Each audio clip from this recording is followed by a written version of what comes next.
नमस्कार, मैं हूं शुभे मिश्रा और आप देख रहे हैं लोकसभा चुनाव का सबसे बड़ा शो कौन बनेगा प्रधानमंत्री। इस पर देश ही नहीं बल्कि दुनिया भर के निगाहें टिकी हुई है और ऐसे में हम आपके लिए लेकर आए हैं एक बेहद ही खास पॉलिटिकल शो।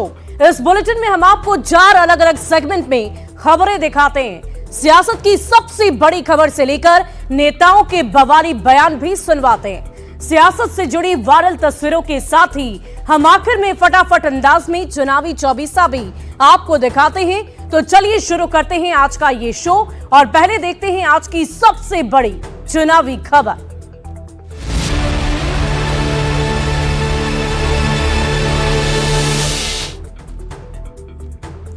और जिस पल का इंतजार सभी को था, आखिरकार वो घड़ी आ ही गई। लोकसभा चुनाव 2024 की तारीखों का ऐलान हो गया है। 543 सीटों के लिए 7 चरणों में मतदान की घोषणा केंद्रीय निर्वाचन आयोग की टीम की तरफ से प्रेस कॉन्फ्रेंस कर दी गई और मतदान की शुरुआत 19 अप्रैल से होगी और नतीजे 4 जून को आएंगे।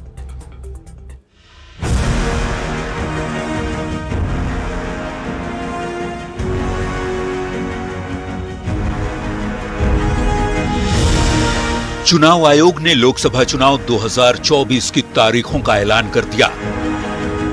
आयोग की घोषणा के मुताबिक 19 अप्रैल से 7 चरणों में वोटिंग होगी। दिल्ली के विज्ञान भवन में मुख्य चुनाव आयुक्त राजीव कुमार ने इसकी घोषणा की। इस मौके पर चुनाव आयुक्त ज्ञानेश कुमार और एसएस संधू भी मौजूद थे। 19 अप्रैल से 1 जून तक 7 चरणों में वोटिंग होगी। बिहार में 7 तो झारखंड में 4 चरण में मतदान होंगे। आंध्र प्रदेश, अरुणाचल प्रदेश में विधानसभा के चुनाव होंगे। सिक्किम, ओडिशा में भी लोकसभा के साथ विधानसभा चुनाव होंगे। 26 सीटों पर विधानसभा के उपचुनाव भी होने हैं। 4 जून को लोकसभा चुनाव के नतीजे का ऐलान किया जाएगा। इस बार के आम चुनाव में देश भर में कुल 10.5 लाख पोलिंग स्टेशन बनाए गए हैं। चुनाव में करीब 1.5 करोड़ पोलिंग ऑफिसर तैनात किए जाएंगे। 7 चरणों में होने वाले लोकसभा चुनाव का पहला चरण 19 अप्रैल को होगा, जिसमें 21 राज्यों की 102 सीट पर मतदान होगा। 26 अप्रैल को दूसरा चरण होगा, जिसमें 13 राज्यों की 89 लोकसभा सीट पर मतदान होगा।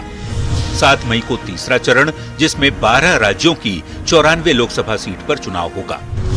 13 मई को चौथा चरण होगा, जिसमें 10 राज्यों की 96 लोकसभा सीट पर मतदान होगा। जबकि 20 मई को 5वें चरण में 8 राज्यों की 49 लोकसभा सीट पर वोटिंग होगी।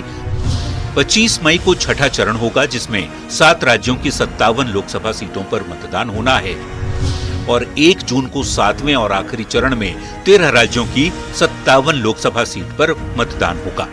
चुनाव